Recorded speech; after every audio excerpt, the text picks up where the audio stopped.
अस्सलाम वालेकुम दोस्तों, उम्मीद करता हूँ आप बिल्कुल खैरियत से होंगे। आज हमारा मौजू है पित्ते की पत्थरी, गाल ब्लैडर स्टोन।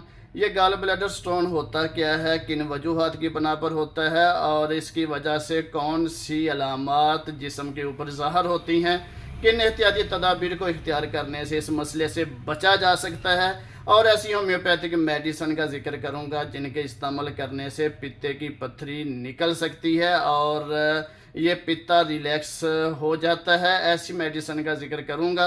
मैं वेलकम करता हूँ आपको अपने चैनल डॉक्टर मुदस्सर हेल्थ वाला में और मैं हूँ डॉक्टर मुदस्सर शरीफ।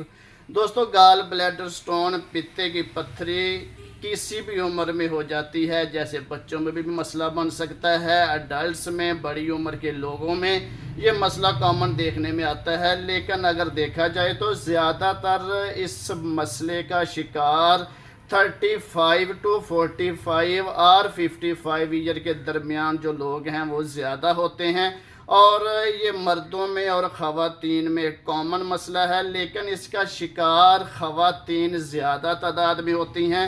जो बहुत ज़्यादा पेशेंट मेरे पास आते हैं, बहुत ज़्यादा स्कैन्स रिपोर्ट्स लेकर आते हैं, अगर उनका मुवाजना किया जाए तो उनमें ख़वातीन की तादाद ज़्यादा है और वैसे भी ख़वातीन इस मसले का शिकार ज़्यादा होती हैं। ये एक ऐसा कॉमन मसला है जो बहुत सारे मसाइल पैदा करता है। दोस्तों, पित्ते की पत्थरी ये एक ऐसा प्रॉब्लम है जो हमारे मैदे को, हमारी इंटेस्टाइन सिस्टम को और इसके साथ साथ पूरी बॉडी को अपसेट कर देता है। ये जो पित्ता है ये हमारी राइट साइड पर, दाईं साइड पर, जिगर के नीचे, पसली के बिल्कुल नीचे ये मौजूद होता है। ये पित्ता जिगर के बिल्कुल साथ नीचे वाली साइड पर होता है। इसका काम क्या है, ये पित्ता एसिड मुहैया करता है हमारे जिस्म में। जो ग़िज़ाएँ जाती हैं, जो फैट वाली ग़िज़ाएँ और बाकी मुख्तलिफ़ ग़िज़ाएँ हैं, उनको हाज़म करने के लिए एक बाइल एसिड है वो मुहैया करता है, जिसकी वजह से हमारा निज़ाम बेहतर तरीके से वर्क करता है और जितनी भी फ़ैट वाली ग़िज़ाएँ और मुख्तलिफ़ कार्बोहाइड्रेट्स वाली ग़िज़ाएँ जाती हैं उनमें हज़म करने के लिए एक अहम बुनियादी जुज़व और बुनियादी रुकन है। ये ऑर्गन बुनियादी तौर पर जिगर के बिल्कुल साथ है और इसको हमारा जिगर एक बाइल एसिड देता है और वो एसिड पित्ता अपने अंदर स्टोर कर लेता है। इस बाइल एसिड में कोलेस्ट्रोल की मकदार होती है और उसके साथ बिलिरुबिन की मकदार होती है। तकरीबन 80% इस बाइल एसिड में कोलेस्ट्रोल की मकदार पाई जाती है। ये जो पित्ता है ये अपने अंदर इस बाइल एसिड को स्टोर रखता है और जब भी कोई ऐसी डाइट बॉडी के अंदर जाती है तो ये फिर वो एसिड, वो रतूबत जो बाइल एसिड के नाम से है वो मुहैया करती है और हमारी स्मॉल इंटेस्टाइन में वो रतूबत जाती है और हमारा हाजमे का निज़ाम बेहतर होता है, ग़िज़ाएँ हज़म होती हैं और बॉडी परफेक्ट अंदाज से काम करती रहती है। लेकिन बाज़-औक़ात होता ये है कि ये पित्ता अच्छे तरीके से वर्क नहीं कर पाता और उस एसिड जो बॉइल है उसको बाहर नहीं निकालता, आगे मुहैया नहीं करता। या बाज़-औक़ात जो बहुत ज़्यादा मसला देखने में आता है ज़्यादातर ख़वातीन में कि वो बहुत स्पीड से अपना वेट रिडक्शन करना चाहती हैं, अपने वेट को रिड्यूस करना चाहती हैं। तो इस रिड्यूस करने के दौरान वो बहुत ज़्यादा भूख बर्दाश्त करती हैं, डाइट बिल्कुल कम लेती हैं, डाइट पे चली जाती हैं। तो उसकी वजह से ये पित्ता फिर वर्क नहीं करता और अपने अंदाज में ये रुक जाता है। और इसके अलावा कार्बोहाइड्रेट्स वाली ग़िज़ाएँ और फास्ट फूड, जंक फूड या इस तरह की बहुत सारी डाइट्स जब बॉडी के अंदर जाती हैं तो उसकी वजह से भी ये जो लीवर के नीचे हमारा पित्ता है, जो गाल ब्लैडर है, ये डिस्टर्बेंस का शिकार हो जाता है और उसकी वजह से भी ये वर्क नहीं कर पाता। तो वर्क ना करने के दौरान इसके अंदर जो कोलेस्ट्रोल की मकदार 80% है, बिलिरुबिन है और मुख्तलिफ़ और अज्जा होते हैं, ये फिर ठोस हालत में बढ़ना शुरू हो जाते हैं और उसी वजह से फिर ये प्रॉब्लम क्रिएट होती है और जो स्टोन्स हैं वो पित्ते के अंदर बढ़ना शुरू हो जाते हैं। ये स्टोन एक भी हो सकता है, मल्टीपल भी हो सकते हैं, 2, 4, 10, 20। ये स्टोन की मकदार ज़्यादा भी हो सकती है और ये जो हमारा पित्ता है, गॉल ब्लैडर है, ये काफ़ी ज़्यादा स्वेल हो जाता है, काफ़ी ज़्यादा सोजश का शिकार हो जाता है, काफ़ी बड़े साइज़ में आ जाता है और फिर अच्छी तरह से काम नहीं कर पाता। अगर ये मसला बन जाए गॉल ब्लैडर स्टोन का तो इसकी कुछ ऐसी अलामत जिस्म के ऊपर ज़ाहिर होती हैं जो बहुत ज़्यादा तकलीफ़ दह होती हैं। अक्सर देखने में आता है कि ये एक ऐसा प्रॉब्लम है जो साइलेंट प्रॉब्लम है। अगर पित्ते के अंदर स्टोन बन चुका है तो पता ही नहीं चलता और कई सालों तक इसका इल्म ही नहीं होता कि गॉल ब्लैडर के अंदर स्टोन बन चुका है, पित्ते के अंदर पथरी बन चुकी है। ये इसीलिए साइलेंट प्रॉब्लम कहते हैं। थोड़ी थोड़ी कभी कभी कोई इंडिकेशन देता रहता है, जैसे स्टमक में एसिडिटी का प्रॉब्लम बन जाना या पेट का फूल जाना या कुछ हाजमे के मसाइल बन जाना। इस तरह की कैफियत और इंडिकेशन देता रहता है, लेकिन ये नहीं पता चलता कि पित्ते के अंदर पथरी बन चुकी है। लेकिन जब ये मसला बनता है और जो स्टोन है वो पित्ते के अंदर हरकत करता है तो उसकी वजह से शदीद तरीन दर्द निकलती है और हमारी राइट साइड पर ये इतनी शिद्दत से दर्द निकलती है। इस दर्द का दौरानिया आधा घंटा भी हो सकता है, 2 घंटे भी हो सकता है। ये इतनी शदीद दर्द होती है कि इंसान समझता है कि ये जानलेवा दर्द है। और ये दर्द राइट साइड में फ्रंट में भी होती है, बैक में भी होती है और काफ़ी ज़्यादा कॉम्प्लिकेशन पैदा करती है। और बाज़ औक़ात ये दर्द स्टोमिक की तरफ भी रिमूव करती है, लेफ़्ट साइड की तरफ भी ये मूव करती है और काफ़ी सारी तकलीफ़ात पैदा करती है, जैसे वामिटिंग का इशू बन जाना, भूख का कम लगना और वर्टिगो की कंडीशन भी साथ बन जाती है। हाई फीवर का मसला भी बन जाता है और बॉडी के पूरे एंजाइम डिस्टर्ब हो जाते हैं। आपको पता है कि इंसानी जिस्म में जितने भी ऑर्गन्स हैं, नर्व हैं, ये सारे के फैमिली की तरह काम करते हैं। अगर किसी एक में फॉल्ट पैदा होता है तो पूरी बॉडी डिस्टर्ब हो जाती है और काफ़ी सारे मसाइल का शिकार बनती है। और इसकी अलामत में से एक बड़ी अलामत जो है वो हाजमे की ख़राबी है, मैदे के एंजाइम का डिस्टर्ब हो जाना है। ये कुछ ऐसी अलामत हैं जो पित्ते की पथरी की वजह से बनती हैं।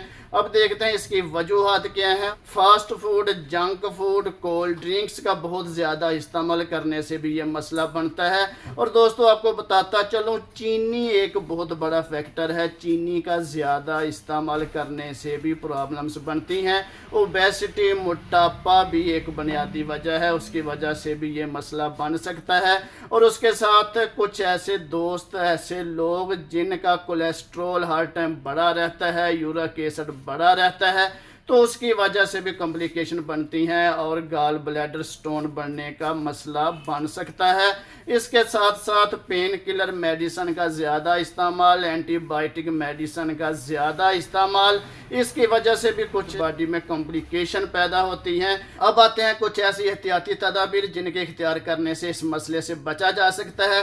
दोस्तों आपको बताता चलूँ कि सबसे पहले एक्सरसाइज, वर्जिश एक ऐसा अमल है जिसको इख्तियार करने से इस तरह के जितने भी कॉम्प्लिकेशन बॉडी के अंदर बनते हैं उनसे बचा जा सकता है। अच्छी वर्जिश करें, अच्छी एक्सरसाइज करें और उसके साथ अपना डाइट प्लान तरतीब करें जिसमें फ्रूट और सैलड का ज़्यादा इस्तेमाल करना चाहिए।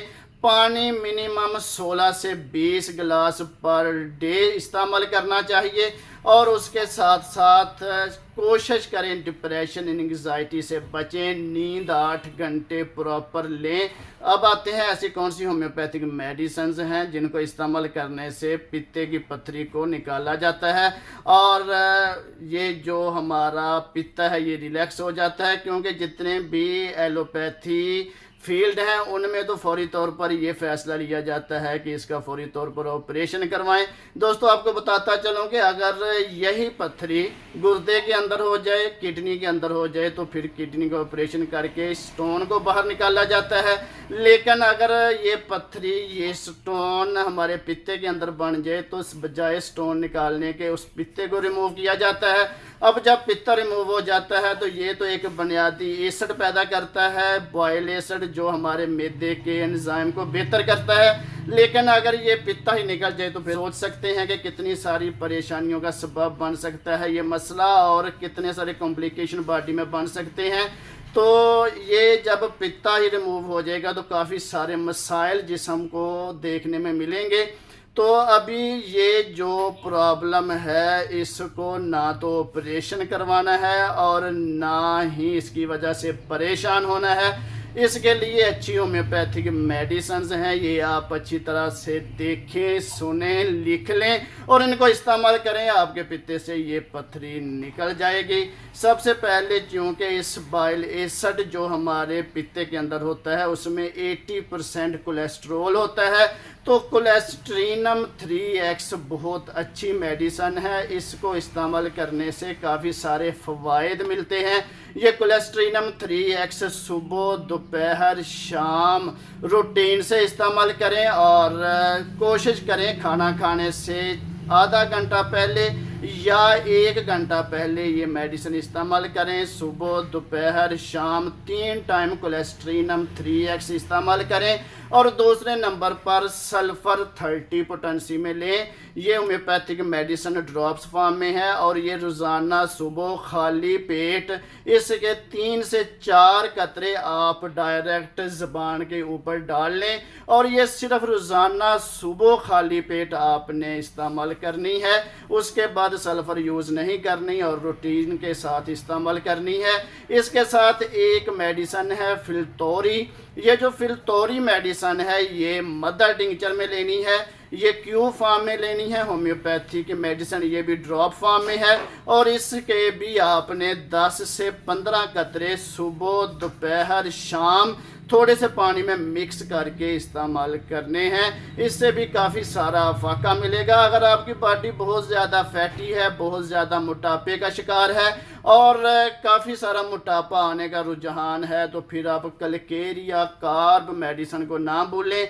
कलकेरिया कार्ब मेडिसिन ये भी ड्रॉप फॉर्म में है और ये भी आप 30 पोटेंसी में लें और सुबह, दोपहर, शाम इसको रूटीन के साथ इस्तेमाल करें। और एक आप 3 मेडिसिन का कम्बिनेशन बना लें, चैलिडोनियम, कॉर्डस, बर्बरस वुल्गैरस। ये तीनों आपने क्यू फॉर्म में लेने हैं, मदर टिंचर में लेने हैं। ये तीनों ड्रॉप्स हैं और इनको आपने इकट्ठा एक जगह पे मिक्स कर लेना है। 30 ml carduus marianus mother tincture, 30 ml berberis vulgaris mother tincture और 30 ml चैलिडोनियम मदर टिंचर, ये तीनों एक बॉटल में मिक्स कर लें और इसके 30 से 35 ड्रॉप सुबह, दोपहर, शाम आप आधे कप पानी में मिक्स करके पिए। इसके साथ आपका ये वाला मसला हल हो जाएगा। और दोस्तों ये एक ऐसी मेडिसिन्स हैं जिनके इस्तेमाल करने से ना सिर्फ पित्ते की पथरी ठीक होगी, ये गाल ब्लैडर का स्टोन निकलेगा, बल्कि इसके साथ आपके मैदे के मसाइल, आपके इंटेस्टाइन सिस्टम के मसाइल और पूरी बॉडी में किसी भी किस्म के पाए जाने वाली जो सिस्टम हार्मोनल इम्बैलेंस या मैदे के एंजाइम की वजह से कुछ कॉम्प्लिकेशंस हैं वो ठीक हो जाएंगी।